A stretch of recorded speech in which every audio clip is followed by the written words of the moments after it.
Hai gengs, apa kabar nih semuanya?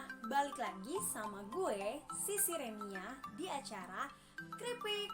Pastinya di channel kesayangan kalian semua gengs-gengs di rumah ya kan? Apa sih? Criminalite Channel. Nah, untuk kamu yang baru nonton video ini, jangan lupa di subscribe, dinyalakan loncengnya supaya kamu bisa tahu info-info atau video-video terupdate dari kita-kita nih gengs. Nah, sekarang mau bahas apa sih keripiknya? Jadi keripik kali ini kita akan bahas hal-hal yang santai aja nih gengs.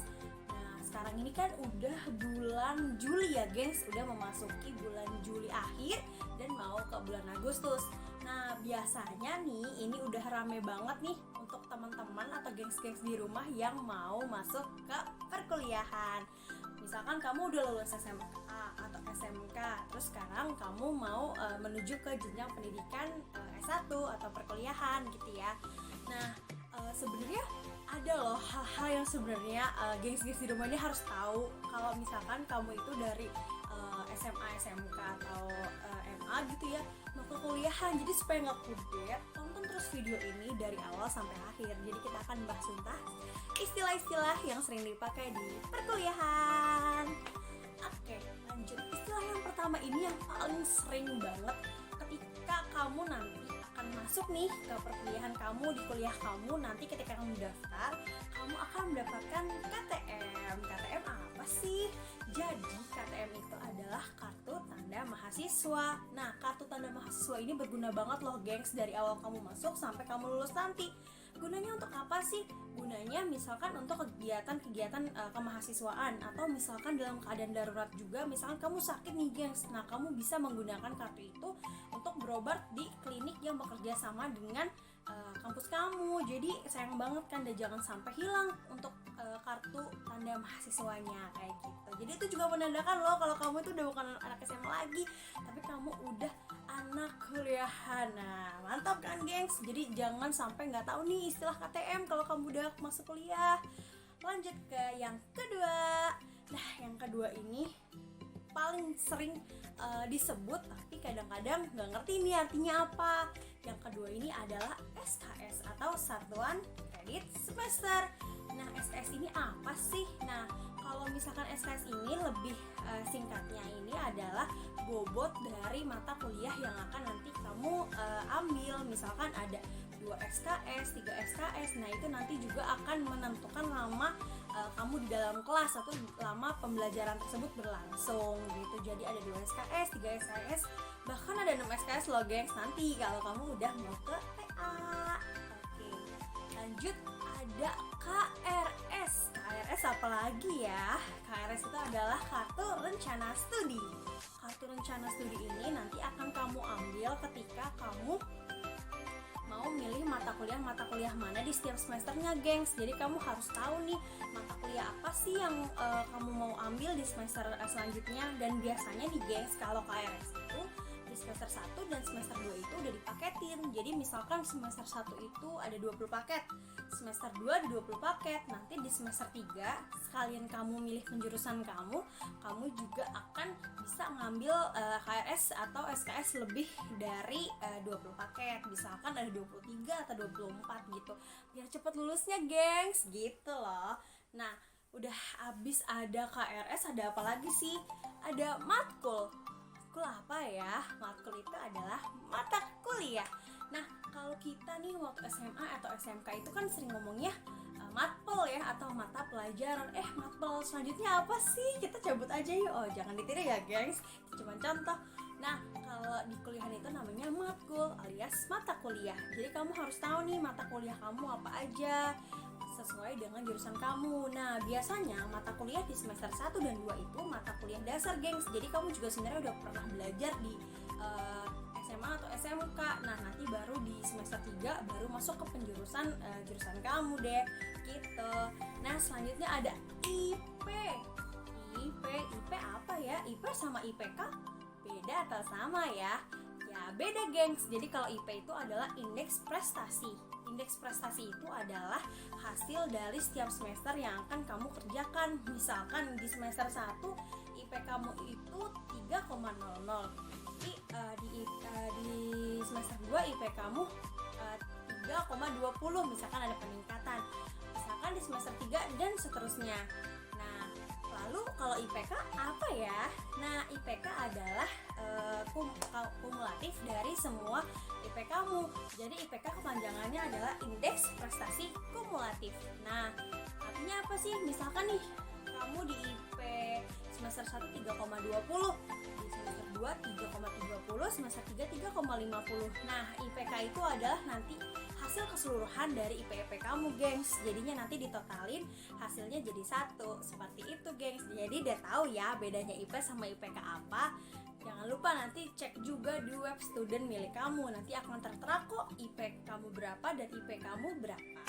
Lanjut, ada UKM. Nah, ini cocok banget loh untuk teman-teman yang emang aktif banget nih, pengen dong kegiatan-kegiatan selama kuliah. Apalagi dulu pas SMA pasti banyak dong ikut kegiatan-kegiatan. Nah, terus UKM apa ya? Kok nggak pernah denger nih di bangku SMA atau SMK? Yaps, UKM itu memang ada perubahan nama sedikit nih guys sama di SMA SMK. Kalau UKM itu adalah unit kegiatan mahasiswa. Kalau misalkan di SMA namanya eskul ya gengs, atau ekstrakurikuler. Nah, di kuliahan kamu juga bisa loh ikutin kegiatan-kegiatan seperti itu, dan banyak banget ragamnya, seperti ada olahraga, musik, dan lain-lain. Selanjutnya ada KKN. Wah, KKN apa ya? Bukan korupsi, kolusi, nepotisme ya gengs. Beda lagi nih kalau di bangku perkuliahan. Jadi KKN itu adalah kuliah kerja nyata. Jadi harus nyata kerjanya gengs, nggak main-main atau nggak kaleng-kaleng nih. Nah, KKN itu adalah salah satu program pemerintah untuk mahasiswa-mahasiswa ya di seluruh Indonesia gengs. Jadi nanti kita langsung terjun ke lapangan. Nah, jadi mahasiswa nggak cuma belajar teori doang ya gengs, buka buku. Aduh, pusing deh kalau belajar buka buku doang. Jadi ada KKN nih gengs, kita juga akan turun langsung terjun ke lapangan gengs. Kita juga langsung berinteraksi dengan masyarakat sekitar. Kita membawa ilmu-ilmu kita yang sudah kita pelajari di perkuliahan ke masyarakat di desa. Jadi mereka juga bisa mengenal teknologi, mereka juga bisa menambah wawasan dan ilmu dari kita. Jadi ilmu kita nggak sia-sia deh gengs pas belajar di kelas, ya kan? Nah, untuk KKN itu biasanya ada di semester mau akhir gengs, biasanya di semester 6 atau semester 7. Nah, selanjutnya ada KKP. KKP itu apa sih? Nah, KKP ini adalah kuliah kerja praktek. Kalau misalkan di beberapa kampus namanya KKP, ada juga di beberapa kampus namanya magang atau PKL. Jadi sebenarnya sama-sama aja ya geng, istilahnya sesuai kampusnya aja kayak yang mana. Nah, kalau di kampus aku dulu makanya itu KKP gengs, jadi kuliah kerja praktek. Ngapain sih kuliah kerja praktek? Jadi kuliah kerja praktek itu kita akan kuliah atau belajar di luar kelas gengs, yang akan dibentuk kelompok, biasanya 1-3 orang paling banyak. Jadi nanti kita akan cari nih tempat belajar kita. Jadi maksudnya tempat belajar itu apa sih? Tempat kita belajar praktek ini. Kalau aku dulu pernah KKP di Direktorat Jenderal Pemasyarakatan karena jurusan aku kriminologi gengs. Jadi waktu itu aku pernah KKP atau magang di sana selama 1 bulan. Bahkan teman-teman aku ada juga loh gengs yang magang sampai 3 bulan. Jadi itu nanti keputusan dari kamu, dosen pembimbing, dan kampus kamu. Jadi kamu harus tahu nih nanti mau magang di mana atau PKL di mana. Jadi kamu cari-cari nih gengs dari sekarang. Terus selanjutnya ada HIMA. Wah, HIMA apa lagi ya? HIMA itu adalah himpunan mahasiswa. HIMA itu adalah himpunan mahasiswa atau kegiatan mahasiswa organisasi mahasiswa tingkat jurusan gengs. Jadi tingkat prodi lah. Prodi itu program studi ya gengs, tingkat jurusan kamu. Jadi kalau misalkan di SMA SMK itu kurang lebih sama kayak OSIS lah, cuman kalau ini tingkatnya lebih ke arah tingkat jurusan. Kalau misalkan OSIS kan tingkat sekolah ya gengs. Nah, terus kalau misalkan yang kayak OSIS apa dong? Nah, ada juga nih di kuliahan namanya BEM atau Badan Eksekutif Mahasiswa. BEM ini adalah sebuah organisasi mahasiswa yang lebih tinggi dari HIMA tadi. Jadi dia menaungi HIMA-HIMA tingkat fakultas. Bahkan ada juga loh geng BEM tingkat universitas. Selain BEM juga ada MPM. Jadi banyak deh organisasi-organisasi mahasiswa yang bisa kamu ikuti nanti ketika kamu sudah masuk bangku perkuliahan. Selanjutnya ada dekan.